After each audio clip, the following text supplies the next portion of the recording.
COVID-19 updates. Is South Africa in the news again? What's going on?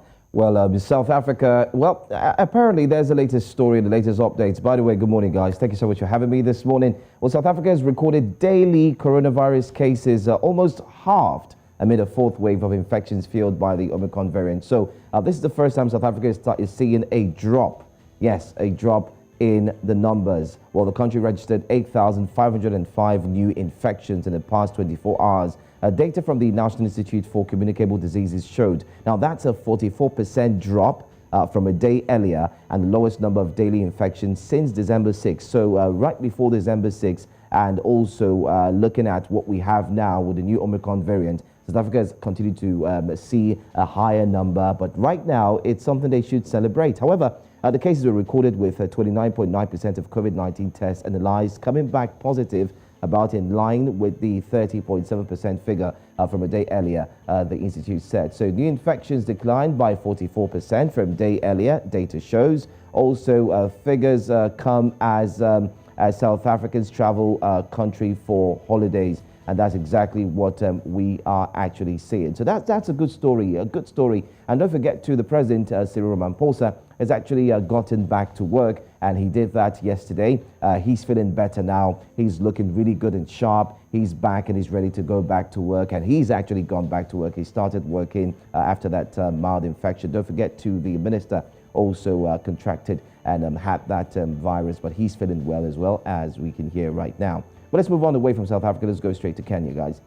Kenya has actually reached an all-time high COVID-19 infection rate with positive results in nearly a third of a test.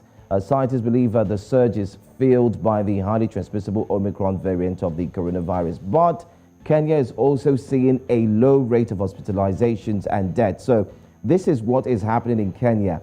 They're seeing a higher number of infection rates. Now, World Health Organization will actually label a country to have a higher case when the country surpasses 5% of infection rates. And right now, Kenya has surpassed that 5%, but now they have a higher number, but they have lesser numbers in hospital beds. So it's a bit tricky. So Kenya is battling a wave of COVID-19 infections greater than any since the coronavirus pandemic began in 2020. The positive test rate has jumped from 6.5% to almost 30% in the past week. But like I said, they're having a higher number, but they're having lesser people who are actually staying at the hospitals. Well, away from that, let's quickly bring to you the Africa COVID-19 index. And according to the Africa Center for Disease Control, the region has recorded over 9.3 million cases, over 226,000 deaths, and over 8.43 million recoveries. And that's exactly what we have. So, Elisa Anuluchi, that's the latest coming from Kenya. High numbers, but low turnout in hospitals. And in South Africa, it's really looking good. It's something they should celebrate right now. The numbers have dropped. Taking a look at from December 6th to what they have now, and the fact that the president has gone back to work and the minister is actually getting better.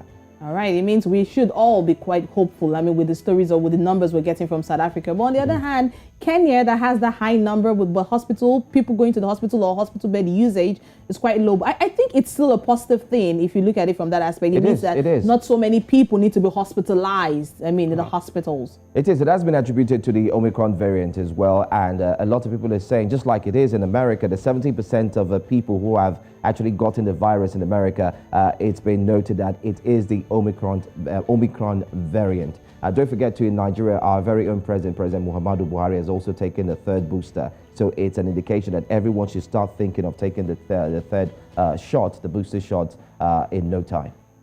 All right, Joe. Many thanks for this one when it comes to COVID-19 updates. Still stick with us. There's still lots to follow on the program. Well, we can take you to Madagascar now. What was that today is in Madagascar, where a minister of the country, SERGE GELLE, was said to swam for 12 hours. Can you believe that? 12 hours to safety swimming after his helicopter crashed at sea during a rescue mission. 2 other security officials traveling with him in the helicopter also survived on the stretcher.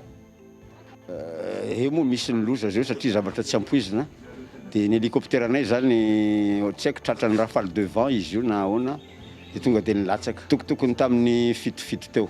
mbola azo andehanana tsara ny azo atao ny manao vol de nuit misy jiro tsara fa rafale devant le tsy adoson'le pilote mihitsy tsy adoson'le hélicoptère koa nanomboka tamin'ny fito sasany lomano jusqu'à tamin'ny fito sasany maraina de soran'Andriamanitra de ohatran'ny accident tsotra eo rafale devant tsy ampoizina de latsaka le hélico ary matoa za velona matoa zay mbola velona akaiky be tsy latsaka ambony be zany satria manaraka amoron-dranomasina.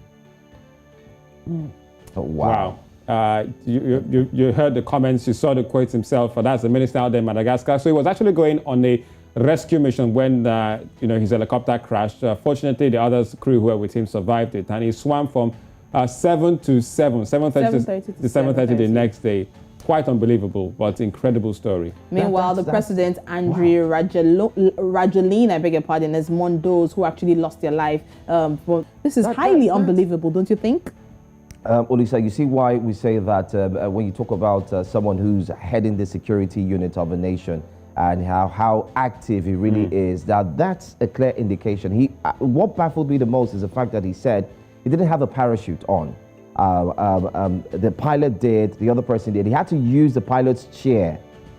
But that does not mean you will be able to stay afloat for 12 hours. And he swam for 12 hours. Now that, highly commendable. I mean, I can't even swim to save my own life. It keeps me pondering. And to think that they went on a rescue mission for people who want to board that capsule. It's quite an incredible story out there in Madagascar. But thank you very much, Jay, for this one. Perhaps a lesson for those of us who can swim, who can stay in water to save ourselves. I really need to. I'm starting to have a rethink, by the way.